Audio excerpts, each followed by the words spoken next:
show. Can you hear me? I'm good. All right, so welcome to the BFF show. This is Christina Harris, your BFF here on Spiritual Connect Radio. First, I want to apologize for the delay. We had some issues here at the studio, but God is good in the midst of all of that. And I hope that you get something out of tonight's message. Tonight's message will be about brokenness and breakthrough. And have your brokenness been in a way of your blessing, in a sense. I have with me here in the studio Zarina Lomax. Yes, how are you? She is my spiritual sister. Yes. And I brought her on the show because not only do we have so much in common, but also I think this season, it's something about this year in 2017 that God is doing a new thing. I'm serious. I've had multiple conversations with people that are being delivered from strongholds that they've been in for years. New revelation about the purpose and the direction God is bringing them forth in their life. And just so much. Just so much. So, welcome to the BFF show. Me. I'm excited. And that is very true. That is very true. Yes, and I want to thank you in advance for being transparent and open and sharing with us your experiences and everything. So, we're going to get started. And I had asked a question, which was, how did your experience strengthen your relationship with God? And do you feel as though your your brokenness had actually helped you get to your breakthrough, actually? Yes, because Jesus was broken for our iniquity. So everything that happens is always taking us to a place. When you understand that what's happening to you is to better you and not to kill you, then it helps you look at it that way. And I'm not sitting here saying that I had those nights like Lord why, because I had a lot of Lord why nights recently. But in all of it, I would experience the peace of God. I would experience the Holy Spirit. And I never had that before. And so when I was in the world and I would go through those nights, I remember that I always still felt alone. And in this, I always still feel like God is with me. I always still feel like I have someone with me. And because I found my heart is turned towards my first love. And God says He's a jealous God, and He will do anything that He needs to do to bring you to a place of relationship with Him. And so you can't really get mad that a holy God, the mess that you are, will go through all of that just to get your attention. So it's hard because of the fact that we're hard-headed, and I know that for me. But it's a great place when you really understand what it's really about. Amen. Yeah. And I look at it, if we can be honest, we're in a world that's broken already. And we're here, and life is going to happen to us. So whether you give your life to Christ and allow Him to give you beauty for your ashes, or, you just play it by ear, either way, you're going to go through life. The beautiful thing about God is, like you said, He uses those brokenness. And I actually have a quote here from Vance Havner. It said, God uses broken things. He takes broken soil to produce a crop, broken clouds to give rain, broken grain to give bread, broken bread to give the body strength. It is the broken alabaster box that gives forth perfume. It is Peter weeping bitterly, who returns to greater power than ever. So God is like, you ever watch those movies? Or, matter of fact, let me reel it in a little bit more relevant. I used to do foster care for years. And there were children who the social worker would say, listen, I'm going to tell you now, all right? This child has this problem.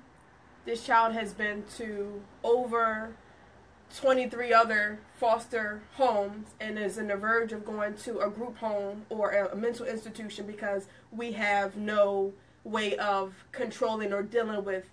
In other words, we've ran out of grace for this child. There's no more mercy, God is the expert in taking us, the ones who can't be dealt with, the ones who society considers weird, abnormal, just unfit, period. You got too much baggage. God is like the pro and the expert. And those are the ones that if you look through the Bible, that's why I don't understand how people can say the Bible is so fictional. Because when you look through the Bible, you see God using those outcast people. The rejected ones. Because Jesus, well, the reason why they say it's fictional is because it doesn't fit their agenda. When I first used to read the Bible, I would chew what I wanted to chew and put everything back that I didn't want to deal with, because that means that I had to realize something was wrong with me. When you're reading the Bible and you're in relationship with God, you're reading your own story. Everything is like you're reading your own story. But when you are in rebellion, everything is against you. And that's the trick, and it's pride. And so they say it's fictional because it doesn't fit their story. It doesn't fit what they want. It doesn't, because when you come to God, it's not about you anymore. And so when you have to allow him to be in control, then something's wrong. This can't be right because I want this or I want that, and he's not saying that I get that. God doesn't promise us anything. Everything that we have is a bonus. The only thing he said is, I will never leave you or forsake you. That's a great promise. And he died, Christ died for us, and that's great. But it doesn't say that we're all going to be rich. Everybody wants to say, blessed are those who are poor. It doesn't always say we're always going to be so happy and excited. It said, blessed are those who mourn. So we all meet God in different ways, and everybody can't accept that. And so when they can't accept that, then they don't want to accept God. And that's the issue. Absolutely. That's the real issue. You're absolutely right. Absolutely right. I also asked you, or rather, what do you think are some of the characteristics of a broken person? I meet so many people, and on the outside, they look great. Listen, all right, they done spent a couple $1,000, and they look good with their Gucci belt on or whatever else, and not, knocking anybody. But when you talk to them, there's so much brokenness down in. What would you say are some of the characteristics of someone who may be broken and not even realize that they are, or have suppressed that? I would say the biggest thing that I've noticed with people that are broken is a lack of transparency. Because when you're free, you'll tell somebody. Come on. Because when you're not, you're bound to that situation. So, and I can say that for myself, there were certain things that I would not reveal because I was stuck to that. I was molested when I was younger by my uncle. He gave me HPV. That was like the biggest thing ever. Like, oh, I'm never going to be loved. Well, doesn't mean that I'm going to kill people and I can still have children. But for years, I didn't have relationships because I didn't want to tell anybody because something was wrong with me. I share that with anybody. I don't care what nobody thinks. I know that the Lord allowed that to be a part of my story. I don't even have any issues. They can't even detect that I've ever had anything. Not HIV, but HPV. Like women get cervical cancer and stuff. And so for years I was bound to what I was so bound to that it was almost like I was being raped every day. And I didn't want to tell anyone. So when I became free of that, I would tell the world, like, you want to know my story, And so that's the one thing that I know, that when someone is bound to a situation with a stronghold, they won't tell you. They'll give you the portions that they want people to know, that builds a story that looks good for their image, but they don't give you the stuff that makes them look like they needed a holy God. Because in the midst of that, I needed a holy God to make me feel like I was still lovable in the midst of some of the things I went through. So that's one thing. Another thing I would say is pride. Like, they kind of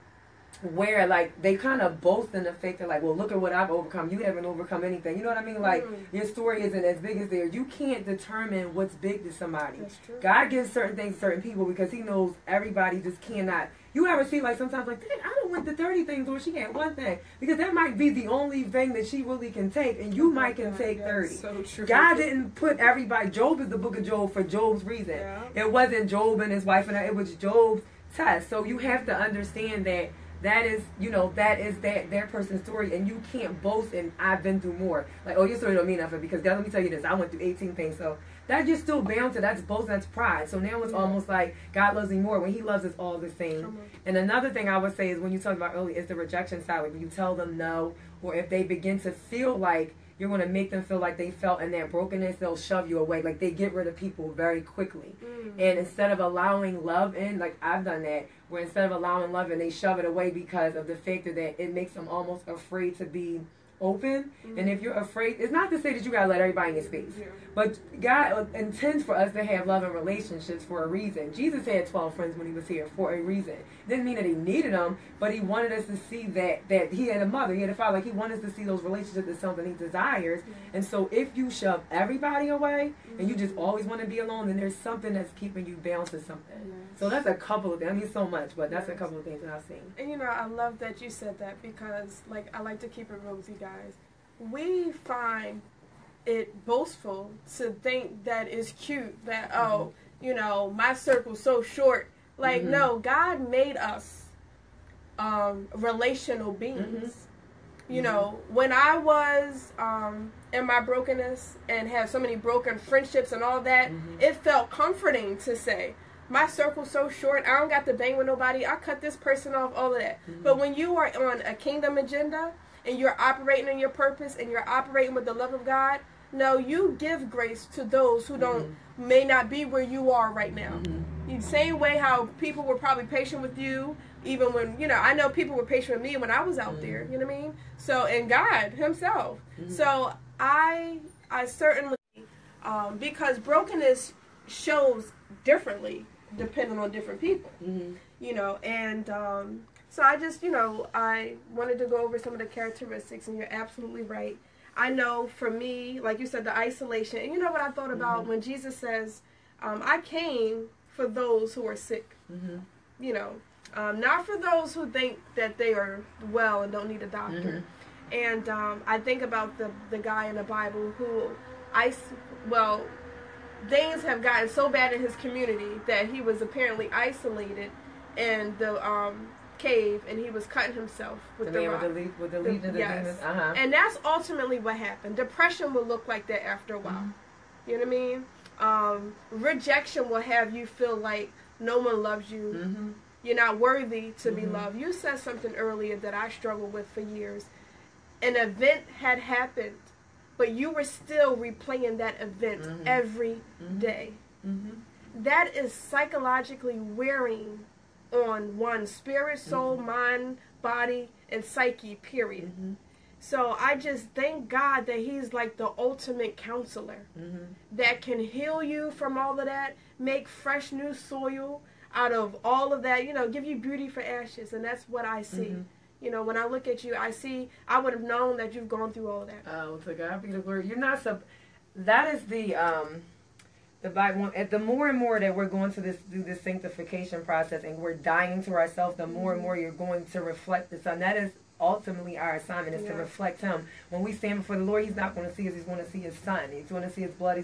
He's going to see all this blotted out. And so you literally have to work at that thing, and work at, not necessarily like you know, having to work your way into heaven, but it is a daily thing where I decide to live for the Lord and to live in a way of freedom, because like you said, it plays over and over in your mind. It doesn't mean that I don't remember when I was molested, or I don't remember somebody talking about me or laughing. I remember all of those things. But in the midst of that, I do remember a holy God that delivered me out of it. And when you said reaching back, that's the biggest reason why I know that God has called me to ministry, because I can literally see that spirit of heaviness on them, because those are literally spirits. And people like to act like spirits aren't real. If that wasn't real, it wouldn't be in the Word of God. And they like to make it seem like Christians don't have spirits. We do. It's just a difference between being oppressed and possessed. But many Christians are oppressed by spirits, and they don't want to believe that, and that's how the enemy keeps them in that place. And as long as you are in that place, you're not really living your best life or your full. It's not about living your best life, but you're not living up to your full potential. Because God desires for you to go give that story to somebody else. He's graced you to do it. If he desired for it to kill you, then it would have done so. He would have brought you home. It didn't. So that means that there was a purpose for that pain. And when you understand that, you push for that. But again, you do got to push for it, because some days you don't want to go. And so it's just, again, it's a daily decision of continually to press forward. And I literally, like, sometimes I got to take a break. I go upstairs and cry, give me 2 minutes. All right, Lord, we back at it. Like, it's like you jump and roll. Like, all right, Lord, let me jump out. Because sometimes you need a minute. And I'm grateful that God is with me in those moments. And then he's like, you're good, do it, I'm good. And we go back out there, because I'm still human at the end of the day. And that's okay with God. God is okay with you admitting that you have the emotion. He just doesn't want you to stay in that place. He wants you to continue to press forward. So that's really why I'm not going to sit here and say I don't cry, because I cry a lot. Sometimes I think the Lord be like, is she crying again? I'll be in that room like, Lord, you got to let me get my minute. I'm telling you, like, I tell my girlfriend all the time, every time I open the Bible, it'll be like, stop well, and it's a scripture that says stop well, and I'll chuckle a little bit. I'm like, Lord, you wanted to let me have my moment. Like, that's the way I talk to the Lord, because I am a crybaby. I know I'm a little spoiled, but he allows me to do it. And then he'll be like, all right, you ready? And I'll be like, we good, and we'll go back out. So that's how that is. And, you know, even as we talk about the topic of brokenness, I remember being that young lady who was so insecure that ultimately my brokenness started to make decisions for my life. So I started to feel that I wasn't worthy of anything good. I wasn't worthy of a good man because I wasn't good and because of my past. You know what I mean? And I'm pretty sure there's other women out there too who may feel like their past has defined their now. And they clothe themselves in shame, you know, guilt, you know, and things like that that are now making decisions for where they are. They may be staying in a particular relationship because they have been so broken, or just thinking that no one wants you. No one else wants them. No one is attracted to you. You're not good. You might as well stay with the one who's treating you like crap. But that's what Adam and Eve did. When you think about in the garden, remember they were almost like ashamed to stand before the Lord. Like the enemy had it, and they kept playing them out. You gonna get in trouble. Like that's how it was. Because I remember, I'll give you an example with myself. I remember when I first told that I was molested. But I was afraid to tell because of the shame with it. I felt like they were going to feel like it was my fault, or they weren't going to want to talk to me. And that's something that he would say to me. Well, if you tell, they're going to think this of you. And that's what the enemy did. And like, that's what it was. But it's amazing when we see God's grace that even in this, when he told them not to do something, he clothed them. And so that's what people don't understand. Like, you're not who you say you are, and all that stuff that the enemy is sending, it's not so. And the Lord demonstrates that in that moment when he literally clothes them, and he closes now in righteousness through his son's blood. It's the same exact thing. It was just a different demonstration because that was before Christ came in the physical, because he's always been here. But that's what he does. That's what he did then, and that's what he still does. He continues to clothe us with righteousness. And when you understand that you are a king or a queen, and everything that the enemy is trying to have you to put on every day, it's easy for you. It's not to say you don't pick it up, but it's easy for you to put it down. Easier. I won't say easy because sometimes it's hard to put something. It's easier to put it down because you understand who you are and whose you are, and the factor that God just loves you. If people really just understand that God just loves them, they would come to him and release all of that. Like he really just loves all of us. It's just that people don't love him back, but he still loves them. Even the ones that don't love him. I'm sure God cries every time somebody, dies and they're not going to go to heaven. That has to hurt because you love these people. That's the same as when you see your child fall and they bump their knee, or you don't see them get something that they really want, or you want to really give them something but they mess up, and so you can't give them. That still hurts a parent. He's our parent, so that has to hurt. And so you have to look at it in that way. He loves us so much that he literally is working every single day just so we can feel that love, and we just push it away. And it's funny because I like to think that we all have a natural fighting spirit. A lot of us, we fight, especially us alpha women nowadays. We raising the kids, we working 2-3 jobs, we trying to keep our sanity and press through with all that's oppressing. And I like to think we got that fighting spirit from our Father, our Heavenly Father, because that's what he has to do every day for us. And if there's anyone listening, what are you fighting for? Are you fighting and using your energy for the wrong relationship? Are you fighting and using that energy to be in a place where God had already told you to come up out of? Either way, you're fighting for something. And I just encourage you, as you and I both have done, I just encourage whoever may be listening to fight to get out of brokenness. Because it is attainable, I had to write down a list of all the lies I believed about myself. That's good. All the lies, all the things that I didn't like about myself. I didn't believe in myself. All my failures, not all my failures, but those things that planted in my soil, I had to write them down. And one by one, God has helped me to uproot them. And in return, he planted more love, more grace, the fruits of the Holy Spirit. But it's a fight, like you said. It's a daily decision to have to want the will of, to line up with the will of God. See, sometimes we want the will of God to happen in our life, but we don't want to work for it. That's right, yeah. Or we want it to happen our way and on our timing. And when it don't, we're like, you know what, Lord, I'm out. I'm going to do, Or it's taking too long, so it's I'm taking going. too long. I like that you talked about the factor of fighting for it, because God is a warrior. Like, God is so many things. He's judge. He's, they look at him, he's just a father, but he's a warrior. You see, he's a God of war. Like, seriously, and they forget that portion, and they forget that this is still a battle. Like, we are still in it. There's still an end-time battle to be fought at the end of, because people don't want to read the book of Revelation because it doesn't apply. It applies to all of us, and we're still working towards that. And so when you understand that you are his warrior and that you really can do all things only in his strength, though, that is when you literally, it says put on the full armor of God. Like, he's consistently telling you to warrior. When you understand your weapons and when you understand that you're a warrior, then you understand the fight. A lot of us fight the wrong way. We fight with our mouths. We don't fight in prayer. I had to learn how to stop talking and to fight in prayer. That's another thing. Or, people fight all the time in the street. You have to learn that it's not always a physical sense. God is a spirit. And so we fight in a spiritual way. We don't fight in a fleshly way. And that's when you talked about the fruits of the spirit, but it also talks about you being in your flesh.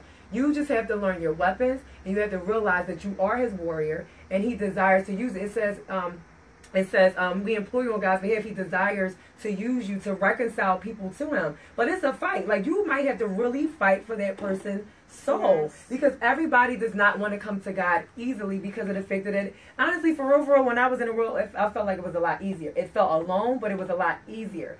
And when I came to the Lord, things just began to come at me. But that's because the enemy is, he's trying to perceive that that's the truth, and it's not. It's actually easier in Christ. It's just that I had to learn how to do things in a different way. Once I learned where my weapons were and how to use them, things became a lot easier. And because I just gave it to God. Okay, Lord, you said this. I'm going to give you back your word. I put this here. You got it. That's what I learned. Before, it's like, okay, I need this bill paid. I got to go out and work $1,800 to pay it. And then I got to pay this bill. Now I put that bill in front of the Lord. Lord, this is what you said. This is it. And he pays it. So you have to, like, it's little situations like that where you have to learn how to use your armor, that you are a warrior, and what the weapons are for. I love the book of Acts, man. I'm telling you, people don't, I love that book. They spoke. Because, we love Jesus, and that's great. But when you want to speak of people who he used, when you really read the book of Acts and see how they spoke to that thing, and even in the Old Testament, like, where they would go and they would speak to that thing. But I just love how it demonstrates what God, the authority that God has given. They said, in the name of Jesus Christ, I command you to. I love that. Because that's really the authority that we have. And we don't speak to those things. Life and death is really in the tongue. You can literally speak life into a situation, or death, to say, I just don't think I can do this, Lord, or I just don't think it's going to work out. So it ain't. Or you go, you know what, in the name of Jesus Christ, I command to live, I command my family member to live. You will live and you will not die. Speak into their destiny. We have that authority in there. And that's why the enemy works so hard to make us close our mouths. Because when you open your mouth and you open it and speak the right things, then it's an issue for his kingdom. But if he can pollute your mouth and have you say the wrong things, then it don't do nothing for him. Because like you said, we're fighting an enemy every single day, a defeated foe, but he does go to and fro, and he has his time here, and so he's consistently wreaking havoc, but we can stop it, and that's through what we speak in that. That's definitely in that. You're absolutely right. When I was looking at the, we always talk about the olive pressing, and I said, I really want to look at what happens to make, what's the process for 100% olive oil, and it talks about the different stages that it go through. The first stage is the cleaning, the cleaning the olives. It says the goal is to remove the stems, leaves, twigs, and other debris that may have attached itself to the olives. The olives should be washed with water to remove pests. It says here, wash me thoroughly from my iniquity and cleanse me from my sin. See, you can only cry that out when you've been tired of laying around in dirt. You know what I mean? When you then blend it in so well, nobody even can differentiate you from what you're laying in. You begin to look like that thing. Exactly. You really do. Yes, you do. Yes, you do. Look like it, smell like it, think like it. Ultimately, you hang around. I remember my mom used to say, you hang around with trash, you're going to become trash. And that's real. Birds of a feather flock together. Yes. I swear, I be seeing people on the street, and you be like, they all look the same. And it's nothing against people. But it's literally, you can see all the things that they're carrying on each and every. They're carrying the same. That's why and it's like an enabling, because you want to be around, like even with us, like we want to be around people that love the Lord. You want to be around the people that have the same feelings that you do and going in the same places. So they're literally walking and talking the same because they're going nowhere fast. That's what I say. So you do see it. You do see that thing. And then pertaining to Jesus in 1 John 1:9, it says, if we confess our sins, he is faithful and righteous to forgive us of our sins and to cleanse us from all unrighteousness. But again, as we said, we have to work first, want to be clean. You know, there are people who need help but don't want it. I have seen some notably things that, you know, I wanted to help somebody with, and they're like, I don't need your help. I'm all right. That's right. So, you know, the cleansing is, you know, inevitable to this whole sanctification whole process that God does. And like you said, you spoke on sanctification earlier. A lot of people forget that when you become saved, God promises to sanctify you. Sanctification is to be set apart, but for him, it's going to be glorifying to God. Well, our marriage reflects our relationship with the Lord. Like the bride, the groom and the bride, it relates our relationship with Christ and the bride. And so normally the reason why that happens is because those people aren't submitted to Christ. Because if you're not single in your heart and he's your first love and you're submitted to him, then you can't possibly submit or love somebody else. Not even just submit, but you can't possibly love them, because literally you're not always going to like that person. And they're going to get on your nerves. I'm pretty sure we get on God's nerves, but he still loves us in the midst. It's not about your feelings all the time. And if you live that way and you live off of your own agendas, then that just reflects the relationship that you have with the Lord. Because everything that we do, and when we really get things right with God, everything in our life reflects that. Everything reflects that. You're absolutely right. Yeah. So we talked about the first process was the cleaning, the cleansing of the olives. The second is the crushing of the olives into a paste. It says the purpose of the crushing is to tear the flesh cells to facilitate the release of the olive from the vacuolus. This step can be done with stone mills, metal tooth grinders, or various kinds of hammer mills. I ask whoever's listening, what has God used in your life to do a crushing, to separate, you know, your flesh from the spirit? And let me be clear. When God does the crushing, or allow the crushing, I'll say, it's not to break your spirit. You know, it's like when we scold our children. You know, you may reprimand them, but you don't want to break their spirit. You know what I mean? You may confront what it is they did or doing the sin, but God is a surgeon at separating the two. So by no means is it the will of God. It's never the will of God for us to go through any of what we've gone through. A lot of that is us. Hello, listen. I'm going to say 99.9% of it is us. Or generational.